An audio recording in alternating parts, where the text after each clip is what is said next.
আসসালামু আলাইকুম। ওয়ালাইকুম আসসালাম।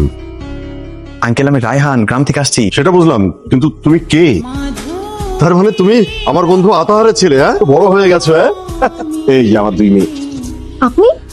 কি ব্যাপার, তোমরা দুজন দুজনকে আগে থেকে চেনো নাকি? না বাবা, আমি ওনাকে চিনতে কেন যাবো? ও ও হচ্ছে তোর আতাহার চাচার ছেলে। ও আমাদের বাসাতেই থাকবে। এই গাইয়া বুটটা আমাদের বাড়িতে কেন থাকবে?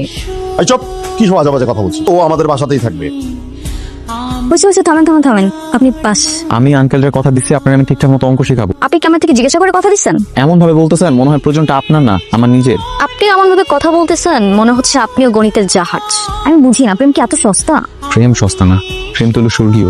আমরা মানুষের এটাকে সস্তা বানায় ফেলাইছি। আপনার কাছে প্রেম মানে কি? প্রেম মানে আপনার বন্ধন।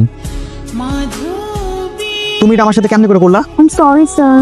আঙ্কেল যদি একবার জানতে পারে এরকম একটা কাহিনী হয়েছে, আমার কি এই বাসায় থাকতে দিবে? আমি কাকে কথা বলছি, আপনি কথা বলেন নাই? আমি যদি জানতাম যে এটা তুমি ছিল ফোনের ওই পাশে, তাহলে কি আমি জীবনে তোমার সাথে কথাবার্তা বলতাম? আমি বলে কথা বলতেন, অন্য মেয়ে হলে ঠিকই কথা বলতেন, তাই না? আমার ঢাকা শহরে কেউ নাই, আমার একটা চাকরির খুব দরকার। আমার দয়া মায়া করে আঙ্কেল এই বাড়িতে থাকতে দিছে, আমি এই জায়গাটা কোনোভাবে নষ্ট করতে চাই না। স্যার, আপনি কোনো টেনশন করেন না, আমি আছি না। রায়হান, আরে কাকে খুঁজতেছো? মা রায়হান আছে? হ্যাঁ, এখানে তো রায়হান নামে একজন থাকে, কিন্তু রায়হান এদিকে আসো তো। আমার রাখতেছেন? দেখো তো, এই মেয়েটা তোমাকে খুঁজছে। কি আপনি? তোমার জান পাখি ময়না টিয়া, তুমি আমাকে চিনতে পারতেছো না? এই শুনেন, আন্দাজে একদম কথাবার্তা বললেন না। তুমি আমাকে ছেড়ে পালিয়ে চলে আসছো আর আমাকে চিনতেছো না? কি বাবা, কি হয়েছে? এত ঠিক আছে নাকি? বিশ্বাস করেন, আমি না এই মেয়ের চিনি না। কইতেছে আমার কি খুঁজতেছে, কোন জায়গায় কোন রায়হানের কথা আমার ধরতেছে। তোমার বাবার নাম আতাউর হোসেন না? তোমার মায়ের নাম সালমা বেগম না? ও একজন প্রতারক। ও আমার সাথে প্রেমের নাটক করে আমাকে ছেড়ে চলে আসছে। রায়হানের সন্তান আমার পেটে।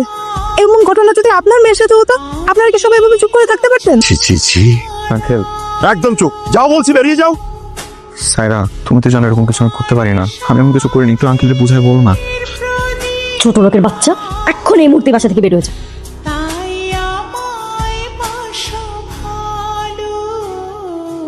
আপা, তোমাকে মাফ করে দেন আপা। ওই দিন আমি যা বলছি সব মিথ্যা বলছি, সব টাকার বিনিময়ে বলছি। না আমি সব কাজ করি। আমি তোমাকে টাকা বাড়াই দিই। বাবা, এভাবে চিল্লাচ্ছিস কেন? একটা বাবা হয়ে একটা মেয়ের ক্ষতি কিভাবে করলা? তুমি তোমার মেয়ের জীবনটা নিজ হাতে শেষ করে দিয়েছো। এটা কি ধরনের বেয়াদবি? আমি আবার তোর জীবনটা কিভাবে নষ্ট করলাম? রায়হান, ওর তো কোনো দোষ ছিল না বাবা, তুমি ওর সাথে এটা কিভাবে করতে পারলা? ও তো গ্রামের একটা সহজ সরল ছেলে ছিল।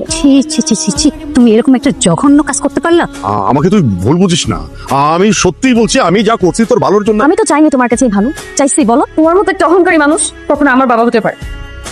সারা, টাকার জন্য তুমি এতটা নিচে নেমে গেলা? আমি সত্যি অর্থ আর সম্পদের লোভে অন্ধ হয়ে গেছি।